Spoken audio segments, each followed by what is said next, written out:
Welcome to Comic Book Overview, where everyone can come and indulge in all things comic related, whether it be movies, TV shows, cartoons, video games, or just comics themselves. If you love comic books, then show it by hitting that subscribe button to help this precious media that we all love thrive and flourish.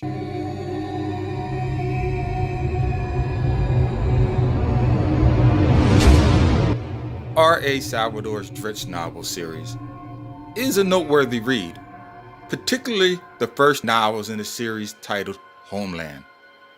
I have to say, in my younger days when I read these three books, I found them highly entertaining. So, it's with some trepidation I picked up the Forgotten Realms comic adaptation of this run. Would they be true to the source material? Would the artwork fit the characters and the world in which they lived in? Would, like so many other adaptations, important things be lost in translation? Well, for this video, we'll be going in an in-depth look in the first chapter of the Legend of Drizzt books, titled Homeland, which is told in 3 oversized issues. Let's begin. Imagine, if you would, reader, as you are plunged into a surreal world where almost everything you valued in life was placed upside down. Intrigue, subterfuge, and deception is valued over honesty, fair dealing, and loyalty. Male members of the society live only to serve their female counterparts, and the God that everyone serves rewards only ambition, betrayal, and murder. For you are in Menzoberranzan, the home of the Drow, the Dark Elves. The luminescent city, located deep under the Earth's surface in a cavern 2 miles wide and 1,000 feet high. The city has never bared the lights of the universe's stars, nor has the sun's rays ever warmed its structures. Here in this subterranean ruthless society, nothing is more important than station. And the ruling council is comprised of the first 9 great houses out of many. Every house in subsequent order of them plots to murder and betray their way into the Elite 9, therefore to gain status and power. But if the house that is jockeying for power fails to supplant the superior house, the penalty is death and total decimation of that family. For this theocracy society is ruled by Loth, the Spider Queen, who grants her powers through the mother matrons of each house, therefore making this civilization a matriarch society in which females are first-class citizens and males of their race are treated as pawns to be used at the whim of all women. An insubordinate male is considered sacrilege and will be dealt with the most severest of penalties. They are so insignificant, in fact, the third born of each house is supposed to be sacrificed at birth in order to appease Loth and gain her favor.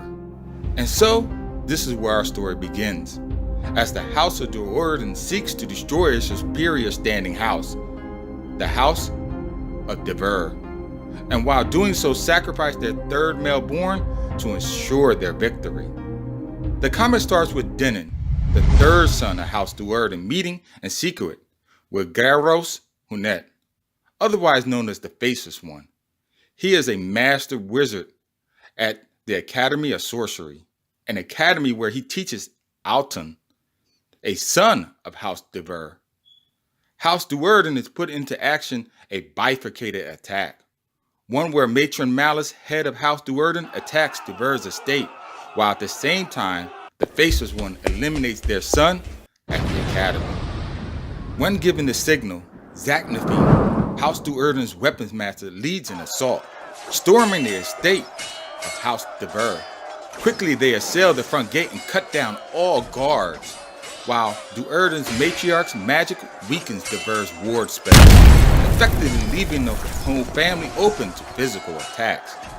With gleeful rage, Zaknafine takes delight in the rare opportunity where a male may strike down female drows with impunity. His blade cleaves flesh and tastes hot blood, while his whip renders flesh into a mushy pulp, leaving no Dever alive to bear witness to his vicious ferocity. It is then, in their moment of victory, that Denon commits fratricide in an isolated corridor, effectively killing the first son, now Fiend, of the House of Duerden, ensuring his male position as the new first son in the house. For the goddess Loth looks favorably on such sinister deeds. The act itself does two things: effectively raises Denon's status in the family, while at the same time save the life of the newborn Drizzt, the purple-eyed drow. Because now Drizzt is not the third male in line to the throne, but the second. The overall attack of the coup seems to go out without a hitch, if not for the interference of one unforeseen outsider. If you never read the novel, I will leave this one part out and encourage you to read this 3-part story, as I thought it was translated quite well from novel to comic. Of course, a great amount of the story was left out, but I thought they did a good job of rounding the bases.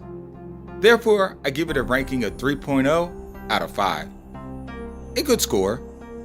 Please visit my YouTube channel Comic Talk for other videos like this one. Tap that bell icon on your way out, and oh yes, as always, until next time, keep reading, my friends.